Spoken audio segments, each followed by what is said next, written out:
కొందరు గొర్రెల కాపరులు పొలములో ఉండి రాత్రివేళ తమ మందను కాచుకొనుచుండగా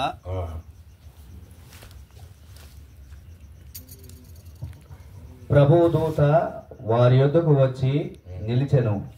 ప్రభువు మహిమ వారి చుట్టూ ప్రకాశించినందున వారు మిక్కిలి భయపడిరి. అయితే ఆ దూత, భయపడకుడి, ఇదిగో ప్రజలందరికీ కలగబోవు మహా సంతోషకరమైన సువర్తమానము నేను మీకు తెలియజేయుచున్నాను. దావీదు పట్టణమందు నేడు రక్షకుడు మీ కొరకు పుట్టి ఉన్నాడు. ఈయన ప్రభువైన క్రీస్తు. దానికిదే మీకు ఆనవాలు.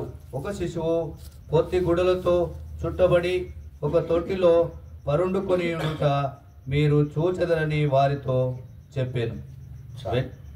ప్రేమ కలిగిన మా పరలోకపు తండ్రి, పరిశుద్ధుడైన మా దేవ, మీ పాదాలకు స్తోత్రాలు వందనాలు చెల్లిస్తున్నాం. ఈ తండ్రి చదువుకున్నటువంటి భాగమును మా నిమిత్తమై సహాయం చేసి కృప చూపి పాలించి తోడుగా ఉండము. దయామైనటువంటి మా పరలోకపు దేవ, మీ పాదాలకు వందనాలు.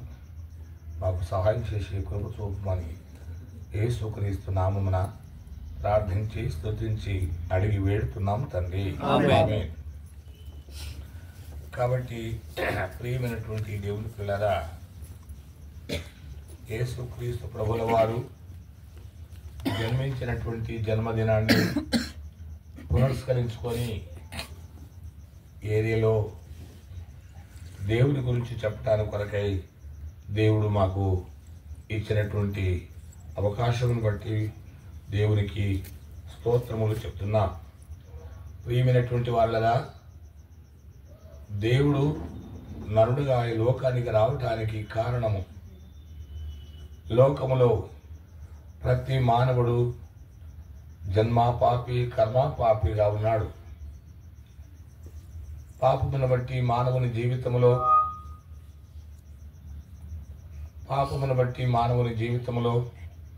శాంతి, సమాధానము, నెమ్మది లేకుండా అయిపోయినారు. శాంతి కొరకై మానవులు ఎంతో ప్రయాసపడుతున్నారు. సమాధానం కొరకై ఎంతో ప్రయత్నాలు చేస్తున్నారు. కానీ మానవుని యొక్క ప్రయత్నాల ద్వారా అది లభ్యమవటము లేదు. కానీ లోకాన్ని సృష్టించినటువంటి సృష్టికర్త మానవాళి యొక్క రక్షణార్థం కొరకై ఆయన 2024వ సంవత్సరము క్రితం ఈ లోకములో నరుడుగా అవతరించినాడు. అవతరించినప్పుడు ఇక్కడ అంటాడు, చదవండి 12వ వచనం. యేసుక్రీస్తు ప్రభుల వారు జన్మించినట్లుగా ఎట్లా రుజువు? ఆయన జన్మించినప్పుడు ఆకాశములో నక్షత్రము పుట్టింది. నక్షత్రము పుట్టడం అంటే సామాన్యము కాదు గనక వేదాలు పఠించినటువంటి జ్ఞానులు ఆ నక్షత్రాన్ని చూసి వారు అనుకున్నారు, లోకరక్షకుడు అవతరించినాడని వేదాలు చూసినారు. అనగా నక్షత్రం పుట్టినప్పుడు వారు ఆశ్చర్యపడ్డారు. దేని కొరకు ఈ నక్షత్రం పుట్టింది? వేదంలో ఏమైనా చెబుతుందా అని చూస్తే వేదములో రుజువు అయింది. ఆయన జన్మించినప్పుడు నక్షత్రం పుడుతుందని రుజువు అయింది. అవును, వారు వచ్చి యేసుక్రీస్తు ప్రభును వారు పూజించినట్లుగా చూస్తాం. సరే, యేసుక్రీస్తు ప్రభుల వారు పుట్టినట్లుగా రుజువు ఏమిటి అనంటే చదవండి 12వ వచనం. దానికిదే మీకు ఆనవాలు. ఒక శిశువు పొత్తి గుడ్డలతో చుట్టబడి ఒక తొట్టిలో పరుండుకొని ఉండుట మీరు చూచు. పొత్తి గుడ్డలతో చుట్టబడి ఒక తొట్టిలో పండుకున్నట మీరు చూస్తారన్నాడు. కాబట్టి ప్రియమైనటువంటి వాళ్ళగా, దేవుడు అంటే సృష్టికర్త అంటే యోహాను సువార్తలు అంటాడు, కలిగి ఉన్నది ఏది ఆయన లేకుండా కలగలేదు అన్నాడు. అనాది కాలంలో దేవుడు సముద్రానికి ప్రతిదానికి ఏ పేరైతే పెట్టినాడో అదే పేరు ఉన్నది. కాబట్టి ఆకాశములు మహాకాశములు పట్టదాలనటువంటి భీకరమైనటువంటి గొప్ప దేవుడు. ఆకాశమంతా నా సింహాసనము, భూమి అంత నా పాదపీఠం అన్నాడు. ఎందుకొరగా మాట్లాడుతున్నా, చదువుతున్నా. అంత గొప్ప దేవుడు ఇంత చిన్న శిశువుగా పుట్టడానికి ఎంత తగ్గించుకున్నాడో అనే భావము జ్ఞాపకం చేసుకునటానికి. అంత పెద్ద దేవుడు సామాన్యమైనటువంటి ఒక చిన్న బిడ్డగా జన్మించడానికి కారణం ఏమిటి అంటే, ఆయన ఈ లోకానికి జన్మించకపోతే మానవునికి క్షమాపణ లేదు. మానవుని యొక్క రక్షణార్థం కొరకై, మానవుని యొక్క పాపము నుండి విడిపించడానికి కొరకై ఆయన చిన్న శిశువుగా జన్మించిందంటే కేవలము మానవుని పట్ల ఉన్నటువంటి ప్రేమే. కాబట్టి ప్రేమైనటువంటి వాళ్ళరా, మానవుని పట్ల ఉన్నటువంటి ప్రేమ తర్వాత అంత గొప్ప దేవుడు మరి విధేయత చూపించడానికి కొరకే వచ్చినాడు. తను తాను తగ్గించుకునడానికి కొరకే వచ్చినాడు. ప్రతిసారి ప్రభువును, ఆయన ప్రేమను, ఆయన విధేయతను ప్రకటించుచు అలాగూ ప్రవర్తించుటే క్రిస్మస్. క్రిస్మస్ అంటే పండుగలు చేసుకొని, పిండి వంటలు వండుకొని, కొత్త బట్టలు వేసుకోవడం కాదండి. ఆయన జన్మించినటువంటి జన్మాన్ని జ్ఞాపకం చేసుకుని, ఇంత పెద్ద దేవుడు చిన్న శిశువుగా జన్మించడము ఎంత ఆశ్చర్యము. మానవుని పట్ల ఆయనకున్నటువంటి ప్రేమ అతీతమైనటువంటిది. అంత గొప్ప దేవుడు చిన్నవాడుగా విధేయతగా విధేయుడికై లోకానికి వచ్చినాడు. అంత గొప్ప దేవుడు తను తాను తగ్గించుకొని సామాన్యుడిగా ఈ లోకానికి వచ్చినాడు. ఆయన ప్రేమను, ఆయన విధేయతను, ఆయన తగ్గింపును జ్ఞాపకం చేసుకొని ఆయనను స్తుతించి ఆరాధించడమే నిజమైనటువంటి క్రిస్మస్. కనుక ప్రియమైనటువంటి వాళ్ళరా, దేవుడు ఆయన మహాప్రేమను, తండ్రి అయినటువంటి దేవుడు మానవుని పట్ల ఉన్నటువంటి ప్రేమను బయలుపరచడానికి ఆయన కుమారుని లోకానికి పంపినాడు. అందుకే యోహాను సువార్త 3వ అధ్యాయం 16వ వచనంలో ఇలాగ అంటాడు, చదవండి. దేవుడు లోకమును ఎంతో ప్రేమించెను కనుక కాగా. ఒక్క నిమిషం. దేవుడు, తండ్రి అయినటువంటి దేవుడు లోకాన్ని ప్రేమించినాడు. గమనించాలి, ప్రతి పదాన్ని గమనించాలి. దేవుడు లోకాన్ని ప్రేమించినాడు. ప్రేమించి ఆయన కుమారుని లోకానికి పంపించినాడు. ఆయన కుమారుని లోకానికి పంపించిన కారణాన, పంపించడం వల్ల జరిగిన కారణం ఏంటంటే, ఆయన 33.5 సంవత్సరాల లోకములో ఉండి అనేకమైనటువంటి అద్భుతాలు, మహత్కార్యాలు చేసినాడు. కుంటి వారికి కాళ్ళు ఇచ్చినాడు, గుడ్డి వారికి కన్నులు ఇచ్చినాడు, కుష్ఠరోగులను బాగు చేసినాడు, చనిపోయినటువంటి వారిని లేపినాడు. అంతేకాకుండా దేవాది దేవుడైనటువంటి లోకరక్షకుడు మానవులందరి కొరకై ప్రాణం పెట్టినాడు. ఆయన సమాధి చేయబడి తిరిగి లేచినాడు. దేవుడు లోకములో అవతరించింది నా కొరకు, నన్ను ప్రేమించి నా కొరకు మరణించడానికి కొరకే లోకములు జన్మించినాడు. నా పాపం నుంచి నన్ను విడిపించడానికి కొరకే అవతరించినాడు అని నీవు అర్థం చేసుకొని యేసుక్రీస్తు ప్రభును ఉన్న పాటన నీ హృదయంలో చేర్చుకుంటే నీ ఆత్మలో శాంతి ఉంటుంది, నీ ఆత్మలో సమాధానం ఉంటుంది, నీ ఆత్మలో నెమ్మది ఉంటుంది, ప్రతి పొరపాటు మీద నీకు విజయం ఉంటుంది. చనిపోతే దేవుని రాజ్యం చేరుకుంటాం. కాబట్టి ప్రియమైనటువంటి వాళ్ళరా, ఈ ప్రకారంగా ఆయన కుమారుని లోకానికి మరి పంపించినాడు.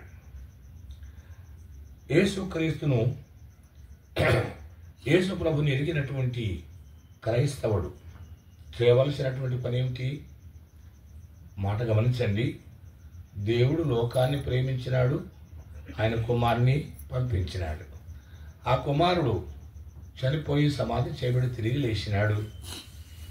నీ పాపము రక్షించుట నుండి విడిపించుటను కొరకై చెప్పినాడు. ఎవరైతే యేసుక్రీస్తు ప్రభును స్వంత రక్షకునిగా అంగీకరిస్తున్నారో, నీవు అనగా యేసు ప్రభును అంగీకరించినటువంటి నీవు ఆ ప్రేమను తండ్రి అయినటువంటి దేవుడు లోకాన్ని ప్రేమించి కుమారుని పంపించినాడు. యేసు ప్రభుని ఎరిగినటువంటి నీవు ఆ ప్రేమను ఇతరులకు చూపించడమే క్రైస్తవ జీవితము, క్రిస్మస్. సహోదరుడు సమయలు, సోదరి మరి రక్షకునిగా వారు గుర్తించినారు. నన్ను ప్రేమించి నా కొరకు ఈ లోకములు అవతరించి ప్రాణం పెట్టి సమాధి చేయబడి తిరిగి లేచినటువంటి నా దేవుడు నా జీవితాన్ని మార్చినాడు, నా అలవాట్లు మార్చినాడు, నా పద్ధతులు మార్చినాడు, నా బ్రతుకంతా పావనముగా చేయబడ్డది. అదే మాటలు ఈ దినాన నా కుటుంబంలో నా భార్య పిల్లల మధ్యలో జరిగించినటువంటి రక్షణ కార్యాన్ని నేను ఇతరులకు చెప్పటమే సంతోషమని ఈ క్రిస్మస్ సందర్భంగా దేవుడు ఆయన పట్ల చూపించినటువంటి ప్రేమ ఇతరులకు చూపించడానికి కొరకై ఈ కార్యక్రమాన్ని ఏర్పాటు చేసినారు. కనుక ఆ ప్రకారంగా చూపించడమే అది ప్రేమ, నిజమైనటువంటి ప్రేమ. ఏమన్నాడు? దానికి ఇదే మీకు ఆనవాలు. యేసుక్రీస్తు ప్రభువుని నమ్ముకున్నటువంటి నీవు ప్రేమ చూపించటమే ఆనవాలు. ప్రేమ చూపించడమే ఆనవాలు. ప్రేమ చూపించకపోతే కుదరదు. కనుక ఈ ప్రేమ చూపించడం వల్ల అర్థమవుతుంది కారణం ఏమిటి అని. మొన్న మా బావమరిది యాక్సిడెంట్ అయితే మేము సిద్దిపేటకు వెళ్ళినాం. హాస్పిటల్లో ఉన్నాం.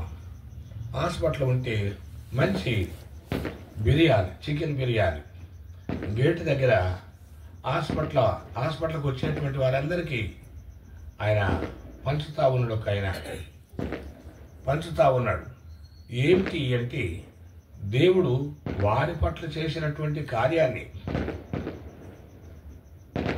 నా దేవుడు నా కొరకు చేసినటువంటి కార్యం కొరకై నేను ప్రతిరోజు నా పట్ల చూపించినటువంటి ప్రేమ, నా పట్ల చూపించినటువంటి దయ నేను కూడా ఇతరులకు చూపించాలని బిర్యానీ చేసి వచ్చిన వాళ్ళకు వచ్చినట్టుగా అందరికీ వడ్డిస్తా ఉన్నారు.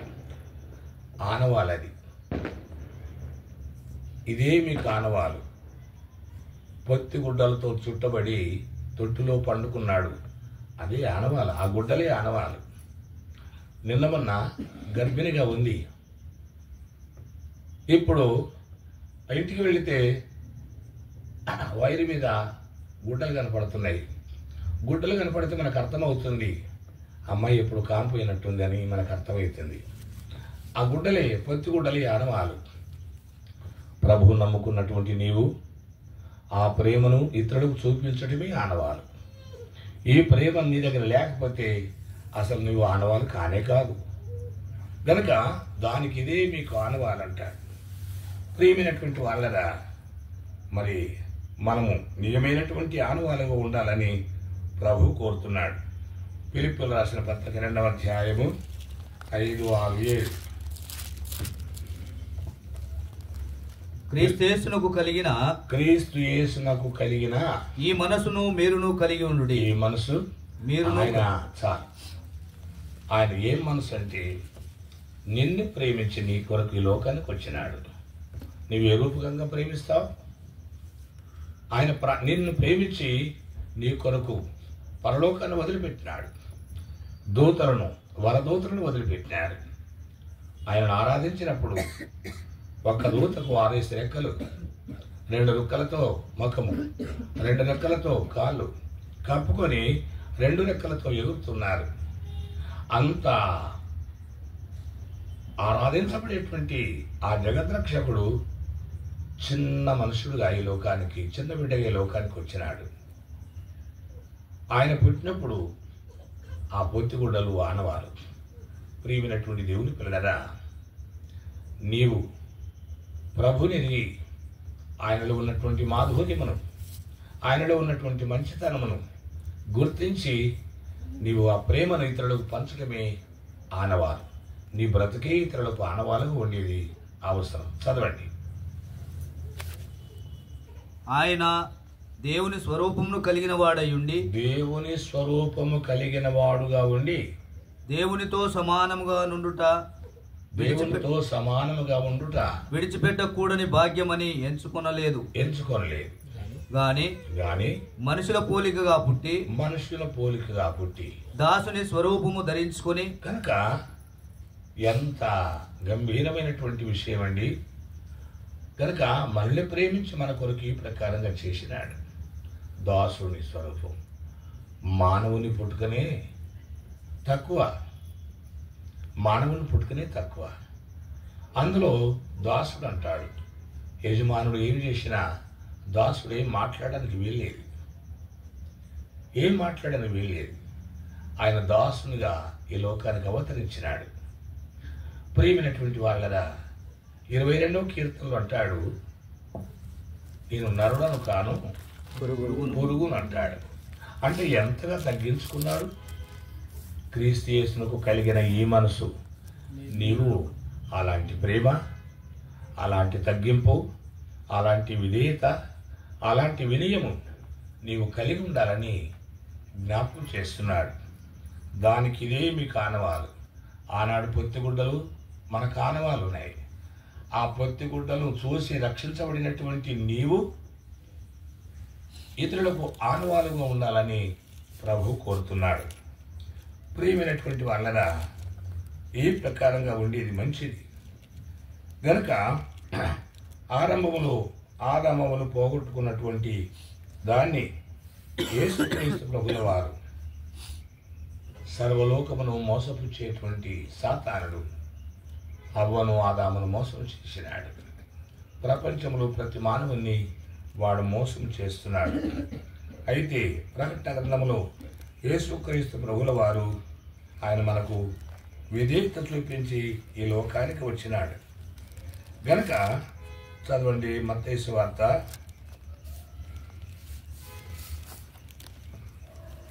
20లో 25, 26, 27, 28.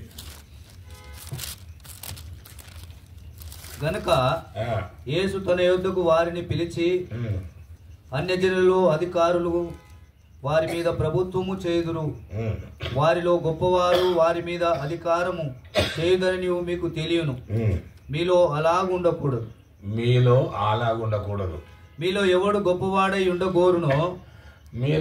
ఎవడు గొప్పవాడై ఉండాలనుకుంటున్నాడో వాడు మీ పరిచారకుడై ఉండవలేదు. చూశారా, పెద్దోళ్ళు అనుకున్నటువంటి వాళ్ళు ఎట్లుండాలంట? పరిచారకుడు. గనక ప్రభువుని గురించి అన్నాడు, ఆయన పరిచర్య చేయించుకునటానికి రాలేదు గాని అనేకులకు ప్రతిగా విమోచన క్రయధనముగా తన ప్రాణమిచ్చుటకు వచ్చాడని చెప్పారు. గనక మరి ఆయననే అలాంటి అప్పుడు అట్లుంటే మనమెంత? గనక చదవండి మత్తయి సువార్త. మీలో అలాగుండకూడదు. మీలో ఎవడు గొప్పవాడై ఉండగోరునో వాడు మీకు పరిచారకుడై ఉండవలెను. తగ్గింపు చాలు. అక్కడ గుర్తుపెట్టుకోండి. ఇంకొక మాట చెప్తారు. శిష్యులు అందరు కూర్చున్నారు. యేసు ప్రభుల వారు పల్లెంలో నీళ్లు పోసుకొని వాళ్ళందరి పాదాలు కడగటానికి, యూదులకు భుజాన ఒక కండువ ఉంటుంది. ఆ తర్వాత ఆ కాళ్ళు కడిగేటప్పుడు పై కండువ తీసి ప్రక్కన పెట్టి పాదాలు కడగటానికి ఇష్టపడ్డాడు. ఏమి చెప్తుంది అంటే, ఆ కండువ ఎందుకు తీయాలి? కాళ్ళు కడిగేటప్పుడు కడగకుండగా ఆటంకంగా ఉంటుంది. అందుకొరకు ఆ కండవ తీసి పక్కన పెడతారు. ఆ కండవని హోదా, మన హోదా తీసి పక్కకు పెట్టినప్పుడే కాళ్ళు కడగటానికి ఇష్టపడతాం. ఆ కండవని నీ విద్య, నీ తెలివితేటలు పక్కకు పెట్టినప్పుడే కాళ్ళు కడగటానికి ఇష్టపడతావు. ఆ కండవని నీ అధికారం తీసి పక్కకు పెట్టినప్పుడు కాళ్ళు కడగటానికి ఇష్టపడతావు. ఆ కండవని అందరికంటే మేము పెద్దవాళ్ళం అనుకునేది తీసి పక్కకు పెట్టినప్పుడే కడుక్కుంటాం. అది తీయకపోతే ముట్టలేం, మనం ముట్టలేం. ప్రియమైనటువంటి వాళ్ళరా, కాన్వకేషన్ జరుగుతుండగా విపరీతమైనటువంటి పనులు ఉంటాయి. గోల్కొండ క్రాస్ రోడ్లో పక్షింగన్న కాలంలో కాన్వకేషన్ జరిగేటప్పుడు నెల రోజులు సిద్ధపాటు పనులు ఉంటున్నవి, మళ్ళీ వారం రోజులు మీటింగులు, ఇట్లా అలసిపోతూ ఉంటారు. అయితే ఒక సోదరుడు చలి జ్వరం వచ్చి పడుకున్నాడు. చిన్నవాడు, నాకంటే చిన్నవాడు, అంటే ఇప్పుడున్న వయసులో కాదు, 40 సంవత్సరాల క్రితం సంగతి నేను చెప్పేది. 40 సంవత్సరాల క్రితం నేను చెప్పేది. అతడు జ్వరంతో మూలుగుతా ఉంటే తనకంటే పెద్ద ఆయన దగ్గరకు వచ్చి, ఏంటి సోదరుడా జ్వరం వచ్చిందంటే దగ్గర కూర్చుండి చిన్నపిల్లని మాదిరిగా పడుకున్నోడేమో చిన్నోడు, పెద్ద ఆయన కాళ్ళ దగ్గర కూర్చుండి కాళ్ళు పిసుకుతా ఉన్నాడు. నేను చూసి ఉక్కిరి బిక్కిరి అయిపోయినాను. పెద్ద ఆయన కాళ్ళు పిసుకుతా ఉన్నాడు. కారణం ఏంటంటే, నిజమే, ఒక రీతికి చెప్పాలంటే అన్నిట్లో పెద్ద అయినా, ప్రతి దాంట్లో పెద్ద అయినా, అన్నిట్లో చిన్న అయినా, జ్వరం వచ్చినైనా, విద్యలో కానీ, బుద్ధిలో కానీ, కులములో కానీ, ప్రతి దాంట్లో కానీ కాలు పిసుకుతా ఉంటే చాలా మరి యేసుక్రీస్తు ప్రభు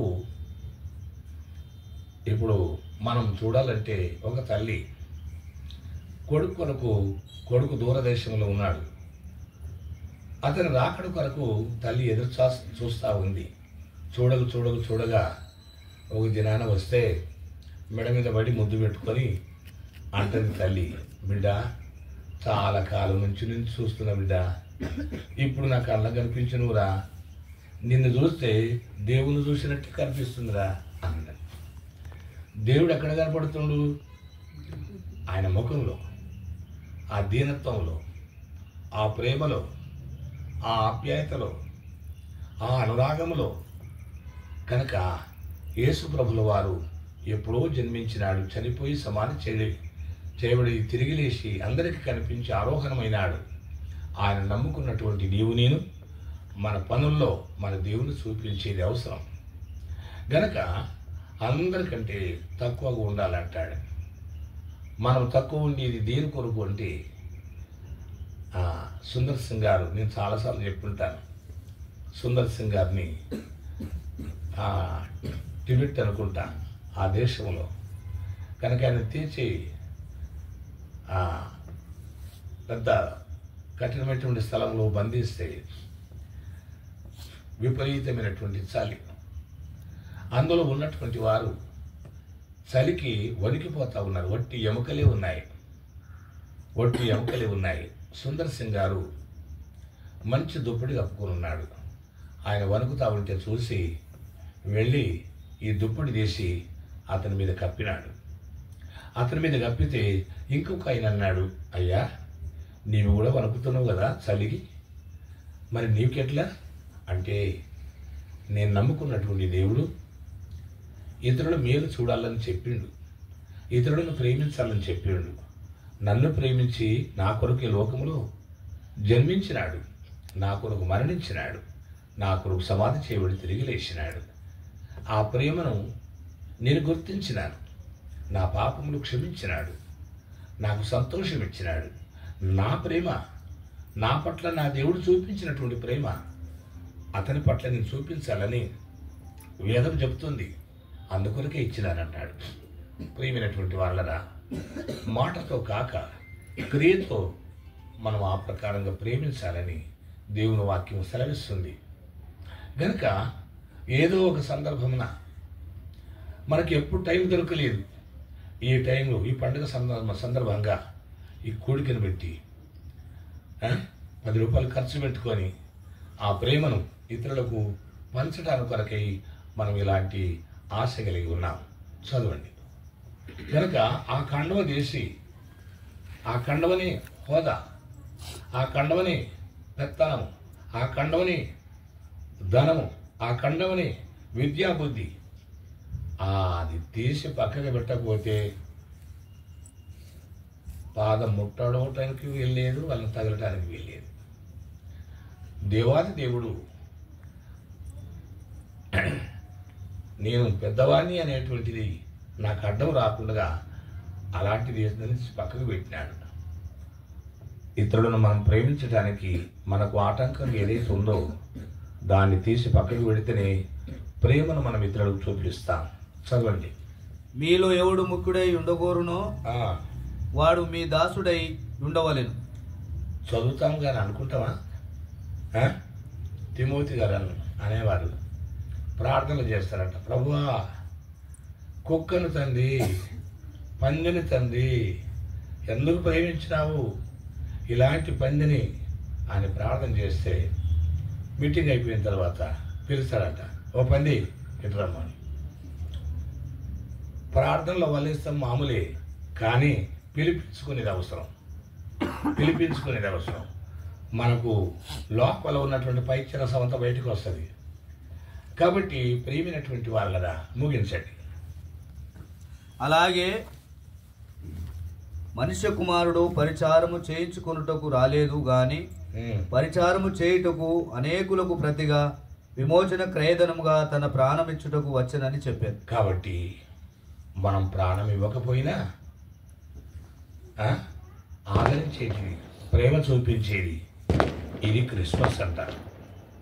ఇలాంటి ప్రభు మన పట్ల చూపించినటువంటి ప్రేమను ఇతరులకు పంచడమే క్రిస్మస్ అంటాడు.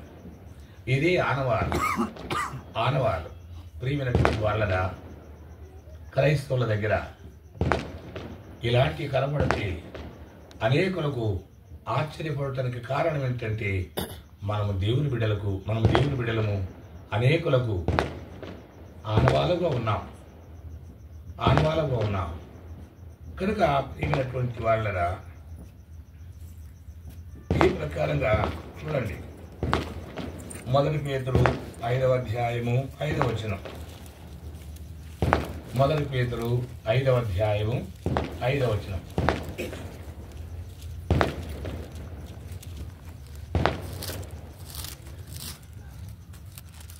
చిన్నలారా, మీరు పెద్దలకు లోబడి ఉండుడి. మీరందరూ ఎదుటి వాని ఎడల దీన మనసు అను వస్త్రము ధరించుకొని మిమ్మును అలంకరించుకొనుడి. దేవుడు అహంకారులను ఎదిరించి దీనులకు కృప అనుగ్రహించును. కాబట్టి ఈ ప్రకారంగా ఉండాలని ప్రభు కోరుతున్నాడు. తర్వాత 2 ఆనవాళ్ళు చూస్తాం. ఇప్పుడు 1 ఆనవాళ్ళు చూసినాం. యేసు ప్రభువుల వారు పుట్టినట్టు రుజువు ఏంటంటే పొత్తిగుడ్డలే ఆనవాళ్ళు. 2వది ప్రభువును నమ్ముకున్నటువంటి నేను ఇతరులకు ప్రేమ చూపించడమే ఆనవాళ్ళు.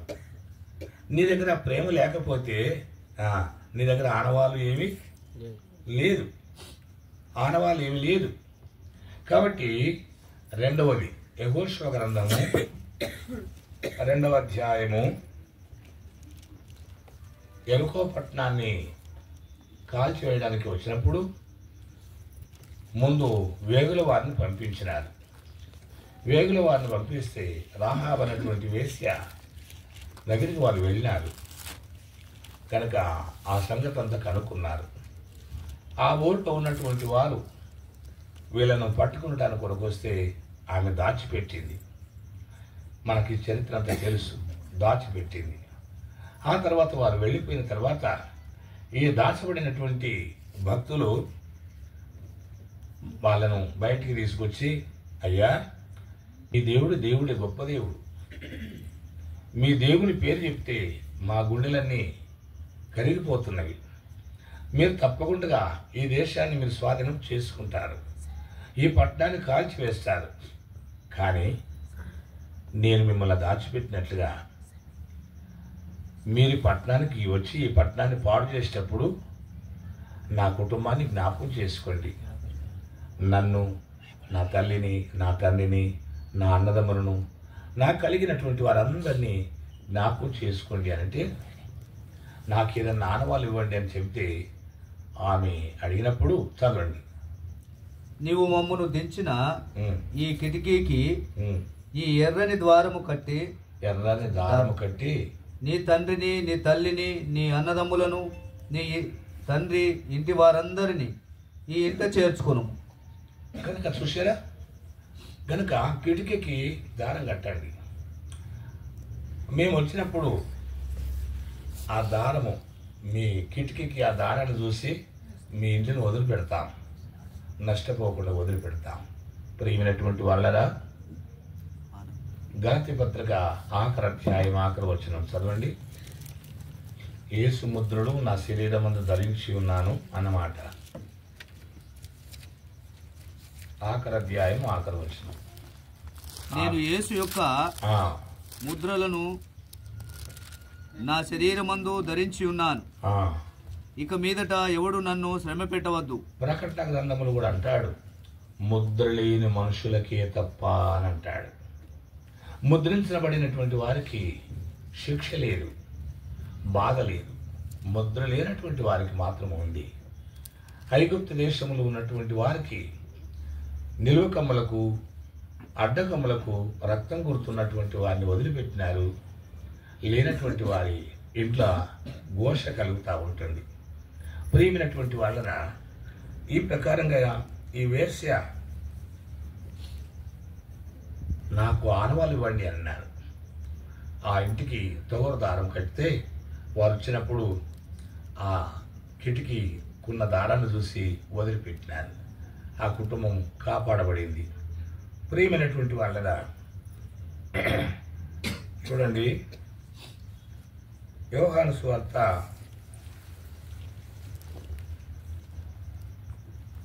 6:23.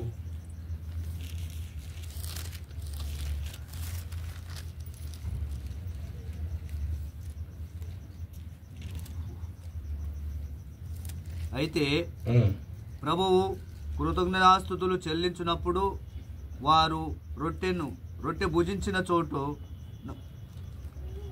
నాకు దగ్గరగానున్న తిబేరియా నుండి వేరే చిన్న దోణి వచ్చింది.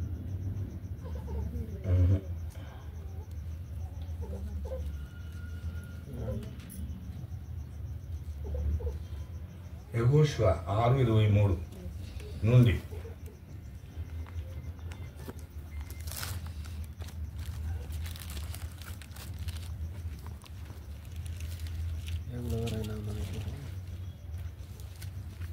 యెహోషువ ద్వితీయోపదేశ కాండము యెహోషువ 6:23, 24, 25, 26, 27.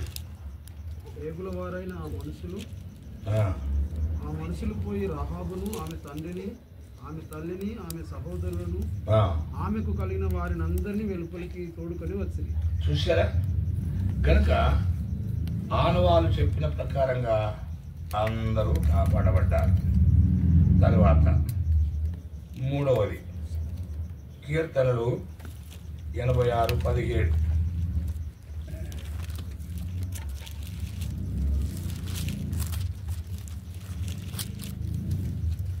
యెహోవా, నువ్వు నాకు సహాయుడవై నన్ను ఉద్ధరించి ఉన్నావు.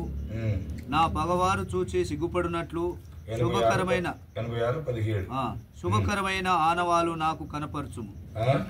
శుభకరమైన ఆనవాలు నాకు కనపరచుము. కాబట్టి దావీదు వంశంలో నుండి మరి దావీదు కుమారుడు, ప్రియమైనటువంటి వాళ్ళరా, ఈ ప్రకారంగా ఇలాంటి ఆత్మలు కావాలని దేవుని యొక్క వాక్యము సెలవిస్తుంది. దావీదు వంశంలో నుండి వచ్చినటువంటి దావీదుకు నిత్యము దీపముగా, చదవండి, దీపం అనేటువంటి మాట ఉండాలి. 86:17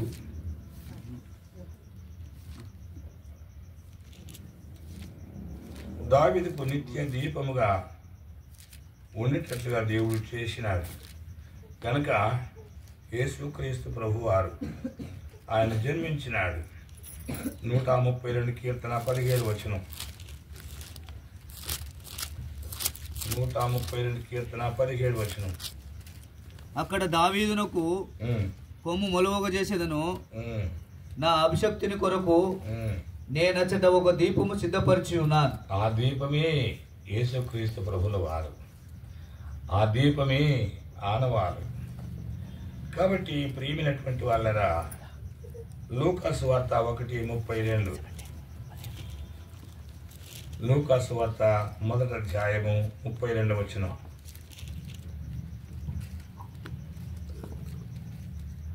ఆయన గొప్పవాడై సర్వోన్నతుని కుమారుడనబడును.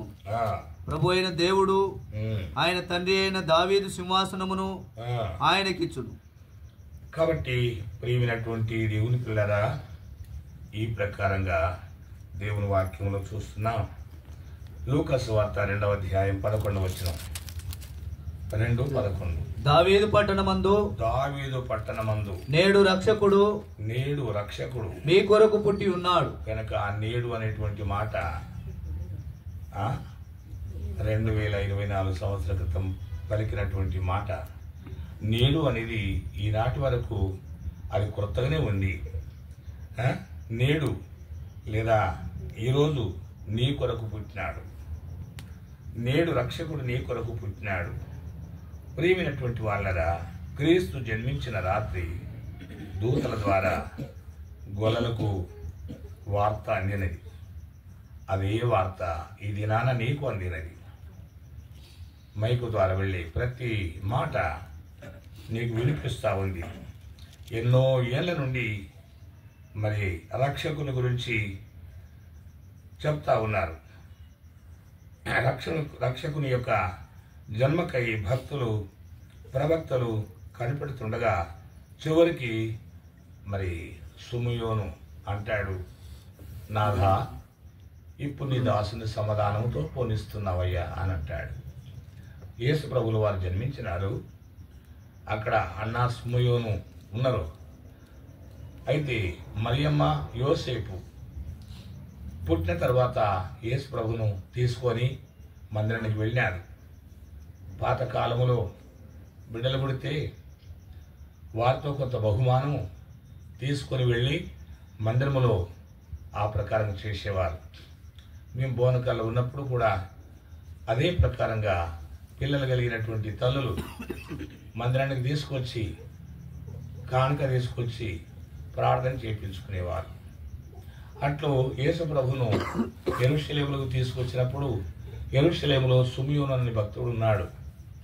ఆయన అంటాడు, చదవండి, లూకా అంతటా ధర్మశాస్త్ర పద్ధతి చొప్పున 2వ అధ్యాయము 29 నుండి, నాదా ఇప్పుడు నీ మాట చొప్పున సమాధానముతో నీ దాసుని పోనిచ్చుచున్నావు. చదవండి.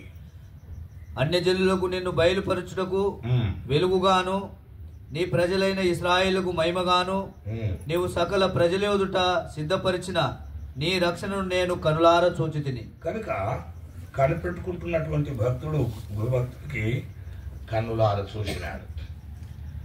ఆయన చూసి నీ దాసుని సమాధానంతో పోనిస్తున్నావంటాడు. నిజమే, యేసుక్రీస్తు ప్రభువును హృదయంలో కలిగినటువంటి వారు సమాధానంగా ఉంటారు, సంతోషంగా వెళ్ళిపోతారు. కనుక నీ దాసుని సమాధానం పోనిస్తున్నావంటాడు. గనక సకల ప్రజలకు సిద్ధపరిచినటువంటి రక్షణ నేను కన్నులార చూసినానంటాడు. నిజమే, చూసినటువంటి వారే ఆరాధన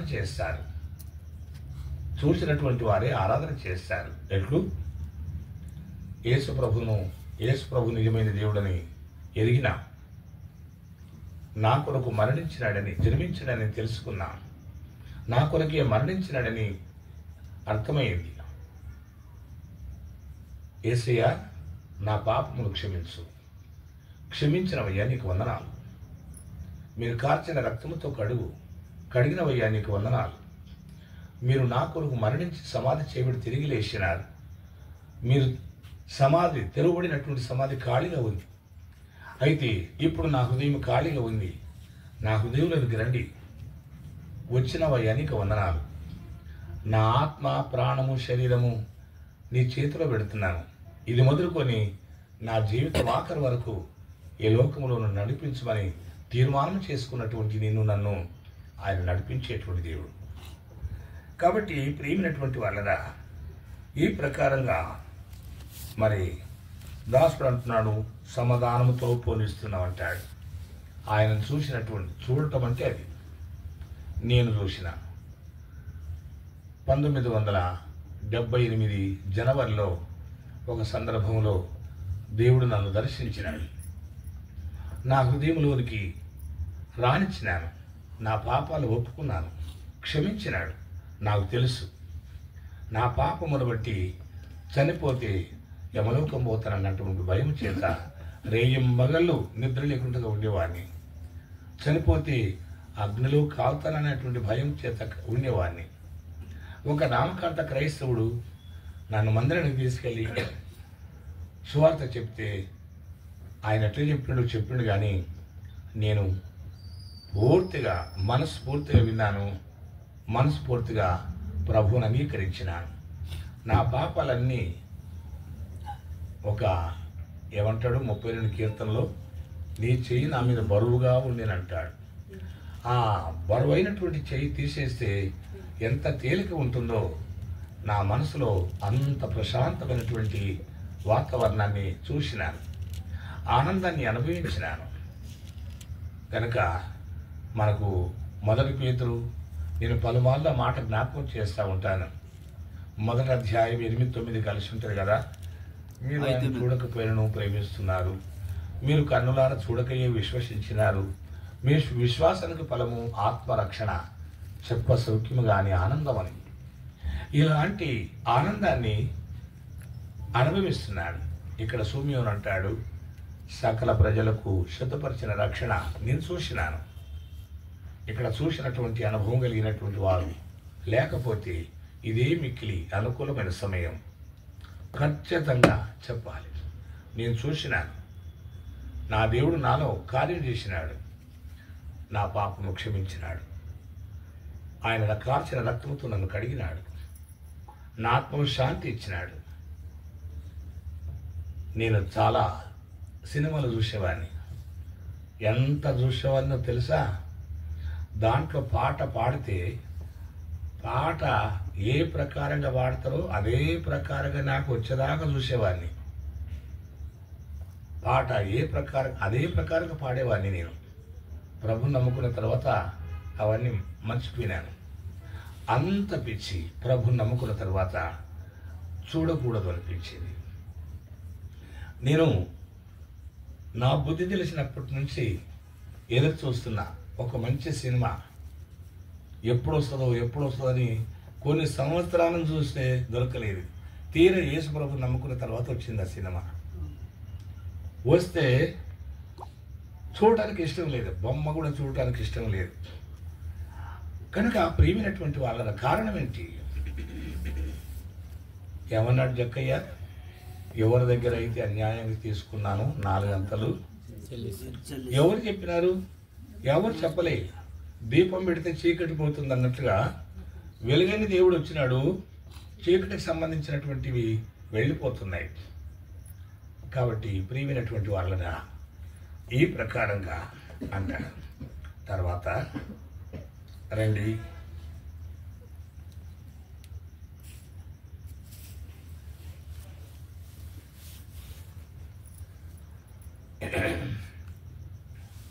లూకాసు వార్త 2:9.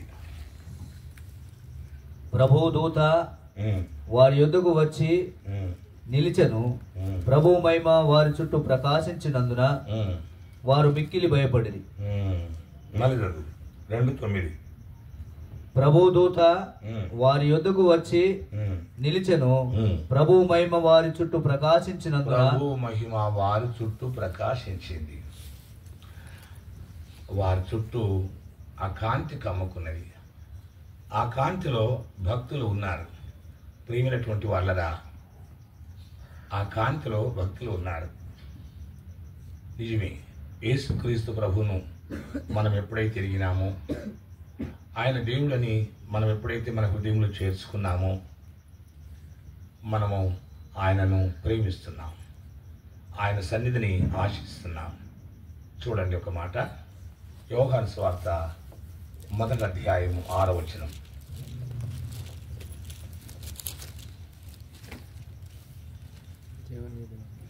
దేవుని యొద్ద నుండి పంపబడిన ఒక మనుషుడుండెను, అతని పేరు యోహాన్. మళ్ళీ చదవండి. దేవుని యొద్ద నుండి పంపబడిన ఒక మనుషుడుండెను. పంపబడక మునుపు యోహాను ఎక్కడున్నాడు? దేవుని యొద్ద ఉన్నాడు. దేవుడు ఏమన్నాడు? నేను లోకానికి వెలుగై ఉన్నాడు. అంటే ఇప్పుడు యోహాను ఎక్కడున్నాడు? వెలుగు దగ్గర ఉన్నాడు. వెలుగులో ఉన్నాడు గనక 5:35, యోహాను సువార్త 5:35.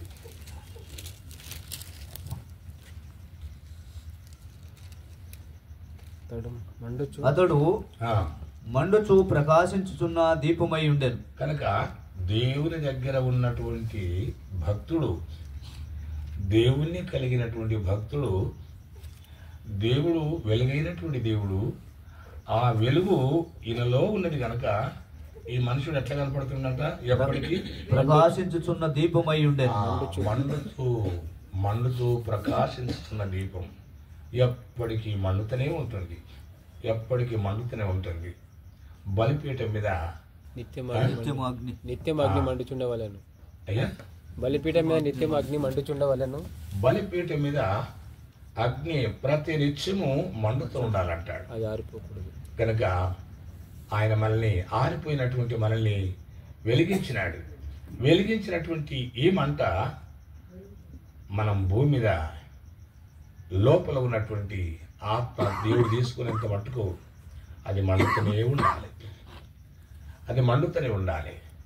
ఈ మంట మండటానికి దేవుడు మనల్ని రక్షించుకొని మనకు మందిరాన్ని ఇచ్చినాడు, మనకు సేవకులు ఇచ్చినాడు, నియామక కూటాలు ఇచ్చినాడు, స్పెషల్ మీటింగులు ఇచ్చినాడు, సాక్ష్యాలు చెప్తున్నారు, ప్రార్థనలు చేస్తున్నారు. ఇవన్నీ వింటా ఉంటే మనకు మంట పడుతుంది. ఇమ్మాని అటువంటి గ్రామానికి వెళుతున్నటువంటి వారు ఇద్దరు, వారితో పాటు యేసుప్రభుల వారు వెళ్తున్నారు. యేసుప్రభుల వారు వెళ్ళి వారికి అదృశ్యుడైన తర్వాత వాళ్ళు అంటారు, మనం త్రోవలో ఉండగా ఏమండి చూడండి, లూకా సువార్త 24. ఆయన మనతో మాట్లాడుతున్నప్పుడు మన హృదయాల మండలేదా? అప్పుడు వారు ఆయన త్రోవలో మనతో మాటలాడుచు. ఎన్నో వచ్చినావు నాన్న? 32. మళ్ళీ చదవండి. అప్పుడు అంటే ప్రభు అదృశ్యుడైన తర్వాత ఆయన త్రోవలో మనతో మాట్లాడుతున్నప్పుడు, లేఖనములు మనకు బోధపరుచున్నప్పుడు మన హృదయము మనలో మండుచుండలేదా? చాలు. దేవుని వాక్యాన్ని మనం జ్ఞాపకం చేసుకుంటా ఉంటే మన హృదయాలు ఎట్లుంటాయంట? ఎప్పటికీ మండుతూ ఉంటాయి. లోపల మండుతూ ఉంటే ముఖములో కాంతి కళగా కనపడతా ఉంటుంది.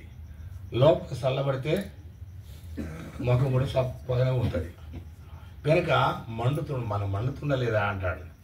దేవుని వాక్యం మనం ధ్యానం చేస్తే మన కడుపులో మండుతూ ఉంటాం. అందుకొరకే ఏ దశలో ఉన్నటువంటి వారు పౌలు శీలలో చెప్పినటువంటి వాక్యం ఆ ప్రకారం ఉందా లేదా అని ప్రతినిత్యం లేఖనాన్ని పరిశోధిస్తున్నారు. పరిశోధించడం వల్ల మండుతూ ఉంటాం, పరిశోధించడం వల్ల మనం మెరుస్తూ ఉంటాం, పరిశోధించడం వల్ల కాంతివంతంగా ఉంటాం. అందుకొరికి అన్నాడు, దివారాత్రుడు దాన్ని ధ్యానం చేయాలన్నాడు. గనక ఈ ధర్మశాస్త్ర గ్రంథాన్ని బోధింపక తప్పిపోకూడదు. నువ్వు దాన్ని ధ్యానం చేసినప్పుడు నీ మార్గమును వర్ధిల్ల చేసుకుని నువ్వు ప్రవర్తించదు. చక్కగా ఉంటావు. మన జీవితం చక్కగా ఉండటానికి కారణం ప్రభువుని నమ్ముకుంటే సరిపోయిందా? కాదు. మనం మండాలంటే నియామక కూటాలకు రావాలి. ఆ వాక్యం వింటా ఉంటే నిన్ను కాస్త పొయ్యిల పుల్లలు కాలుకుంటా బయటకు వస్తే వాటిని మళ్ళీ కొంచెం లోపలికి సర్దినట్టుగా మీటింగులో నేను ఆ ప్రకారంగా సవరించబడతాం. ఎప్పటికీ మండుతూనే ఉంటాం. మండే అటువంటి మంట మీద చెత్తలాంటి నిందలేసిన, చెత్తలాంటి మాటలు మాట్లాడినా కాలిపోవలసింది, కానీ మనకేమీ కాదు. మనము కాంతివంతంగా ఉంటాం. ప్రియమైనటువంటి వాళ్ళరా, ఇలాంటి రక్షకుని గురించి అనేకులకు వినిపించేది మనమే. దేవుని యొక్క నామమున అనేకులకు మనము ఆనవాలుగా ఉన్నాం. ఆయన జన్మించినప్పుడు పొత్తిగుడ్డలు ఆనవాలు. ప్రభువు నమ్ముకున్న నీవు, ఆయనను ప్రేమను కలిగినటువంటి నీవు ప్రేమ చూపించడమే ఆనవాలు, ఇతరులను ప్రేమించడమే ఆనవాలు. అలాంటి ప్రేమ నీవు చూపించాలని ప్రభువు కోరుతున్నాడు. ఇక్కడ సోదరుడు సమూయేలు, సోదరి కనుక వారికి ఇచ్చినటువంటి ఆనందము, నా దేవుడు నన్ను ప్రేమించినాడు. ఆ ప్రేమను నలుగురు పిలుచుకొని కూడిక కలిగి ఈ ఆనవాళ్ళు చూపించాలని కూడిక కలిగి ఉన్నారు. ఎంతో సంతోషం. ఇలాంటి జీవితము నేను ఎల్లప్పటికీ కలిగి ఉందముగాక. ప్రార్థన చేస్తాం. తండ్రి, ఎంత నమ్మకమైన దేవా, యేసుక్రీస్తు వారి ఘనమైన నామములని పాల్చెంతకు రాత్రి వేళలో మీ దాసుడు శామ్యూయల్ అలవేని వారి గృహములో ప్రే క్రిస్మస్ వార్తను తండ్రి ఏర్పాటు చేసినందుకు మీకు స్తుతి స్తోత్రాలు చెల్లిస్తున్నాం. ఈ రీతిగా బిడ్డల్లో మీరు మండించినటువంటి ఆ యొక్క ఆత్మీయమైనటువంటి మీ కొరకు కలిగిన తృష్ణ, ఆ మంటను బట్టి తండ్రి అనేకులను మండించాలని, పురుకొల్పాలని, క్రీస్తు యేసు వారికి తండ్రి బిడ్డలుగా కావాలని, క్రీస్తు యేసు వారి రాజ్యానికి వారసులుగా కావాలని తండ్రి ఏ రీతిగా మీ దాసుని ద్వారా విడుదల చేసినటువంటి వాక్యమును బట్టి మీకు స్తోత్రాలు చెల్లిస్తున్నాం. ఈ రీతిగా మీ దాసుడు శామ్యూయలు అలవేని వారి యొక్క ప్రేమ ప్రయాసమును బట్టి మీకు స్తోత్రాలు చెల్లిస్తున్నాం. క్రీస్తు యేసులో వ్యర్థము కాకుండానట్లు ఈ యొక్క పరిచర్యకు నీరు కట్టి ఫలింపు చేసి మహిమ పొందండి. కుటుంబాన్ని దీవించండి, ఆశీర్వదించి మహిమ పొందండి. సర్వమానవాళి పాప పరిహారార్థ బలిగా ఈ లోకానికి మానవుడుగా మీరు ఈ లోకానికి వచ్చినారు. సర్వమానవాళి పాప పరిహారార్థ బలిగా కల్వరి శిలువలో మీ ప్రాణమును పెట్టినారు, మరణించి పాతి పెట్టబడి తిరిగి లేచినారు. మీకు స్తోత్రాలు చెల్లిస్తున్నాం. మీ యొక్క జన్మదినాన్ని పురస్కరించుకొని ప్రపంచమంతట్లో చేస్తున్నటువంటి ప్రీ క్రిస్మస్ మీటింగ్లు, అంతేకాకుండా క్యారల్స్, వీటన్నిటిని బట్టి మీకు స్తోత్రాలు చెల్లిస్తున్నాం. కృపలో జ్ఞాపకం చేసుకొని మై పొందండి. ఈ రీతిగా మీ యొక్క రాజ్య సువార్తను ప్రకటించే అవకాశాన్ని కూడా ఈ స్థలం నుంచి మాకు అనుగ్రహించినందుకు మీకు స్తోత్రాలు చెల్లిస్తున్నాం. ఎంతమందిలో ఇంకా క్రీస్తు జన్మించలేడో పశువులోపాక లాంటి హృదయం మీరే కదిలించండి. ఆ హృదయాల్లో మీరే జన్మించి మహిమ పొందండి. ఆ బిడ్డలకు నిత్య జీవాన్ని అనుగ్రహించి మహిమ పొందండి. మీ రాజ్యానికి వారసులుగా కాగలుగునట్లు, జీవ గ్రంథంలో వారి పేరు లిఖింపబడగలుగునట్లు కృప చూపి సహాయం తెచ్చేసి మహిమ పొందండి. మంచి వాతావరణం కూడా మీరు అనుగ్రహించినందుకు మీకు స్తోత్రాలు చెల్లిస్తున్నాం. ఈ పరిచర్య అంతటికి మీ కృపా కార్యానికి అప్పచెప్తున్నాం, పరిశుద్ధాత్మని యొక్క కార్యానికి అప్పచెప్తున్నాం. సమస్తాగంతా ప్రభావాలు మీకే ఆరోపిస్తూ మా విమోచకుడు సజీవుడు యేసుక్రీస్తు వారి ఘనమైన నామములో ప్రార్థించి వేడుచున్నాం తండ్రి. ఆమేన్. ఆమేన్. ఏదో పాట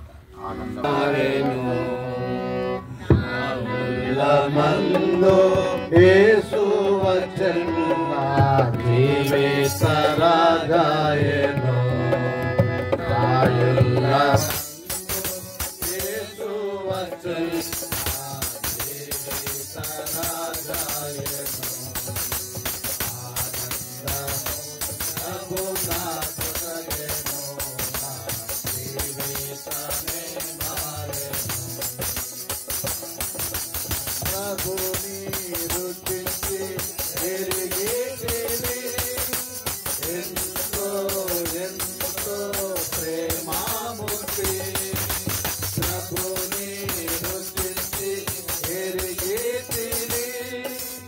ఎంతో ఎంతో ప్రేమామూర్తి విశ్వమంతటిని గాంచాలేను విలువైన ప్రభు ప్రేమను విశ్వమంతటిని గాంచాలేను విలువైన ప్రభు ప్రేమను ఆనందము ప్రభు నాకు సగెను జీవితమే మారెను ఆనందము ప్రభు నాకు సగెను జీవితమే మారెను శత్రును ఎదిరించి పోరాడేదను విజయము పొంద బలమొందెదను శత్రువును ఎదిరించి పోరాడేదను విజయము పొంద బలమొందెదను ప్రభువుతో లోకం జయించెదను ఆయనతో జీవించెదను ప్రభువుతో లోకము జయించెదను ఆనందము ప్రభు నాకు కలిగెను నా జీవితమే మారెను ఆనందము. ప్రభు అయిన యేసు క్రీస్తు కృప పరిశుద్ధాత్మ సహవాసము యుగములకు పూర్వం ఇప్పుడును సర్వయుగములకు ఇది మొదలుకొని సదాకాలము ఈ కుటుంబానికి మాకు అనేకులకు తోడైండును గాక. ఆమేన్.